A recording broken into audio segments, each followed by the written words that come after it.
Humanity sucks. We suck at love, we suck at charity, we suck at survival. Currently, it would take one catastrophic event in all of humankind, all the creativity, all the innovation, and all the love we shared would be gone. If humanity is ever to progress as a species, we will have to fix ourselves. We as a species develop the ability to have abstract thought and use it to disgrace ourselves and others. What the hell? When did this become the norm? What's the point if everybody hates each other and themselves and only thinks of the possessions we do not have and of the possessions we want? This kind of stuff makes me sick. And the worst part is, I know I conform to the worst aspects just to know that I would fit in. There's so many things wrong with us from a high school level to a world political level, and I'm just highlighting three of them. These three arguments are supported by the novel The Catcher in the Rye by J.D. Salinger. And before I begin, I just want to give a quick review of the book. I loved this book. In fact, I have never read a book I've more related to. Not to become the next Chapman, though I know how awfully dark that sounds, but this novel really made me stop and think. I've always been one to point out flaws in others' thinking and criticize things loved by all, but when I saw myself in Holden Caulfield, I really had to stop and think of how my actions affect others and the walls I build between friends and foes alike. While I can relate strongly to Holden's feelings and actions, I can also foresee his faults. I was lucky to be raised by two people who will, above all else, look at someone else's strengths and see through said person's flaws. That is where I feel Holden becomes unrelatable. He focuses too much on the things that make people a phony. He refuses to see the good in people who love him. I believe Salinger put that aspect of his personality in there purposefully, and could be justified by the right people, but not me. But in the end, I loved this book, and I would recommend it. That's my review. Now on to a few paragraphs of my pent-up aggression against humanity. Enjoy. My first hatred of humanity comes within the walls of a high school. Imagine this. It's lunch period at your school, and you go to sit down, wherever that would be. As you walk, you see that guy that always sits by himself nearest to the quote-unquote popular crew, but not close enough to talk to them. The problem arises here. This person is cast out of the popular crew because he does not meet the social expectations expected of him.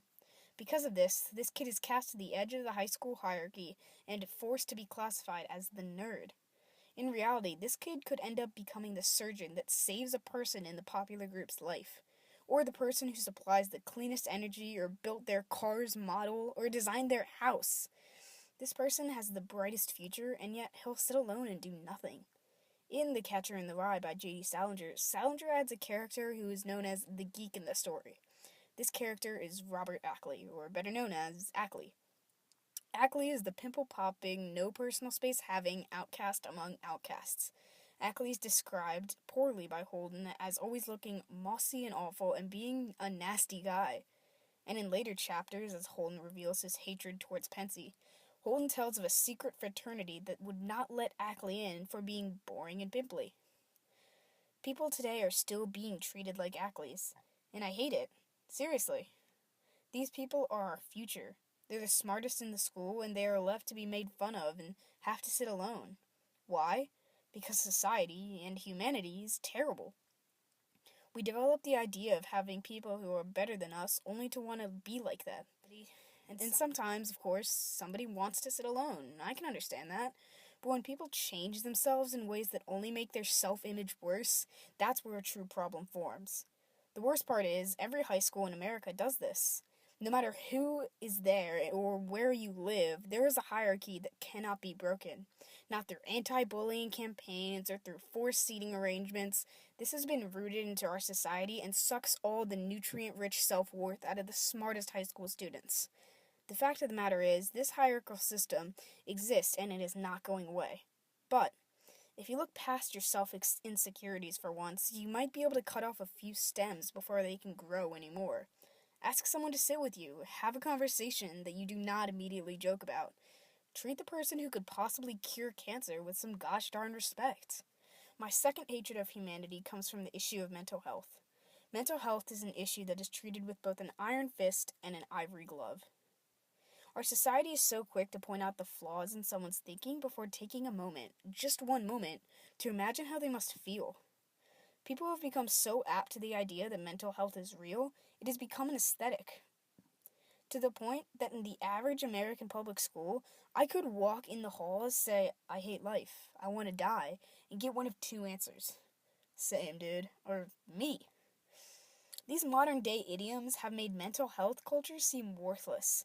Now, I've not truly been one to have real mental health issues, but at times I have felt certain ways. Mental health should not be joked about as it is today. However, there is a reason teens have developed this culture. Nobody cares. I don't mean that as if nobody really cares, but I mean there is indeed a large effort going towards youth awareness.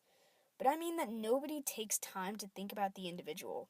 All the schooling and societal systems think is that with a few policies of come to us, we can help, that a person who feels that they are worthless will drop everything and just go to them. No, this is not how it works. Every person's inner feelings are more unique than their fingerprint. Take Holden Caulfield, for example. Holden struggles with possible mental illness throughout the entirety of The Catcher in the Rye. One of the first people who respond to Holden's red flags is Carl Luce, one of Holden's friends from another school he went to. Carl Luce, or Old Luce as Holden calls him, told Holden to go to a psychoanalyst. This is where the idea that nobody cares comes in. After saying that, Luce stops. He does not proceed, he does not continue, his friend is displaying completely obvious signs of depression, and you say one thing and he feels justified. That is not the proper course of action.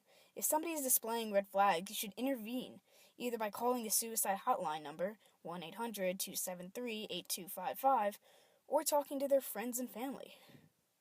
I'll give the benefit of the doubt to Luce, they were living in the 1950s, but it is more prominent today.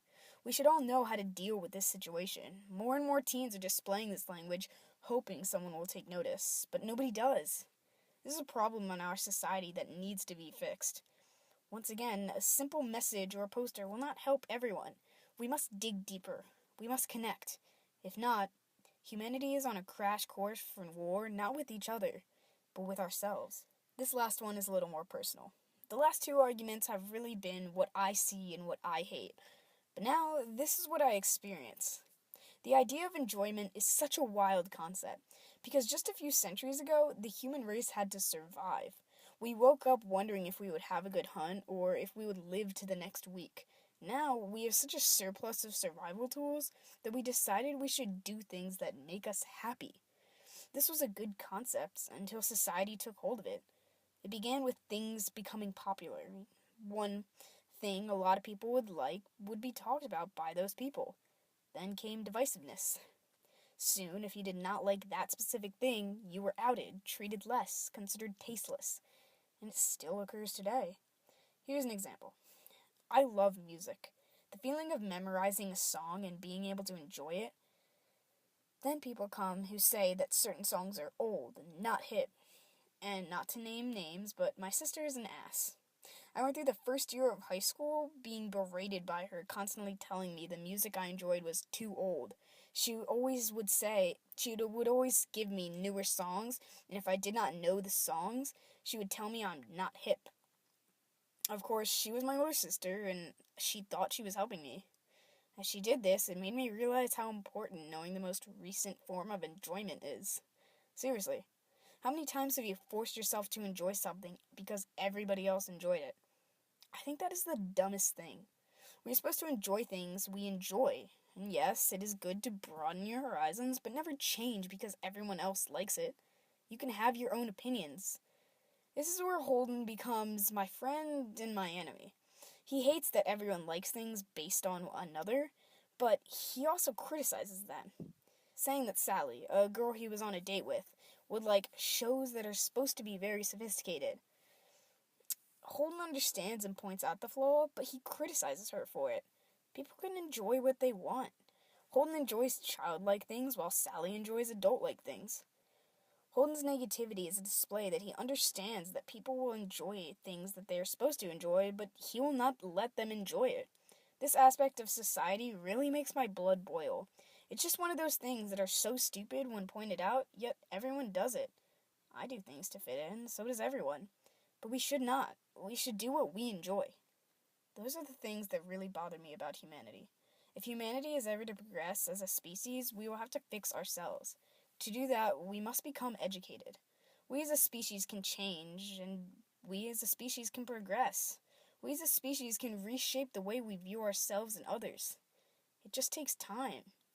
But with enough positivity and a new way of thinking about others, we as a species can do it all. Thank you. Check in the description below for a hard copy of the script of this and the citation page. Thanks again.